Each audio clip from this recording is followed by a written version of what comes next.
Mainit namang pinag-uusapan ngayon sa Kamara ang ilang panukalang batas na layong ihain muli at gawing legal ang absolute divorce sa Pilipinas. Si Carms Magluyuan para sa 13 sa tanghali live. Carms? Tama ka riyan, Zay, muling binuksan sa House Committee on Population and Family Relations ang usapin ukol sa divorce, lalo't hindi pa rin napupuksa ang ilang uri ng pang-aabuso sa mga mag-asawa.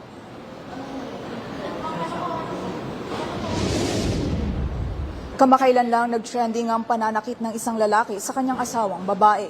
Kitang-kita sa kuha ng CCTV na in-upload mismo ng biktima sa kanyang social media account ang ilang ulit na panununtok o pananakit ng kanyang asawa hanggang sa siya'y manghina at matumba sa sahig. Ito ang isa lamang sa nakikita ng mga mamabatas na uri ng dysfunctional relationship na may malaking epekto na anila sa mental health, hindi lang sa biktima, kundi pati na rin sa mga anak. Kaya naman itinutulak ngayon sa Kamara ang ilang House Bills tulad ng House Bill 4945 na naglalayong magbigay ng legal na paraan upang tuluyang tapusin ang kasal, lalo na sa mga kaso ng pang-aabuso, pagtataksil at matinding hindi pagkakaunawaan. Ayon sa mga mambabatas tulad ni Gabriela Women's Party List Representative Sara Ilago, na isa sa may akda ng House Bill 210 at 4781 na nag-reintroduce ng divorce sa Pilipinas, mahalaga ang mga panukalang ito para wakasan ang mga abusive marriages.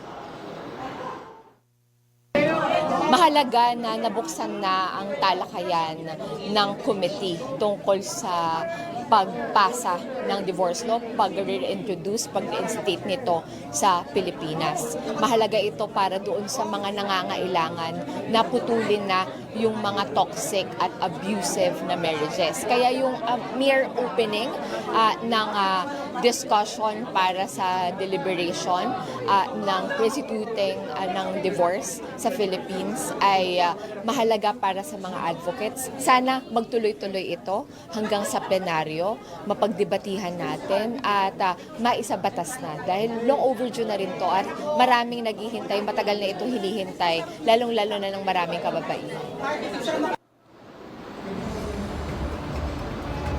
Sa pagtatapos ng committee hearing kanina, inaasahan namang magpapatawag ng technical working group upang busisiin ang mga panukalang batas. Magpapatawag ng technical working group ang committee para matiyak na yung working draft ay reflective din dun sa mga issues, mga concerns at mga recommendations ng ating mga resource speakers.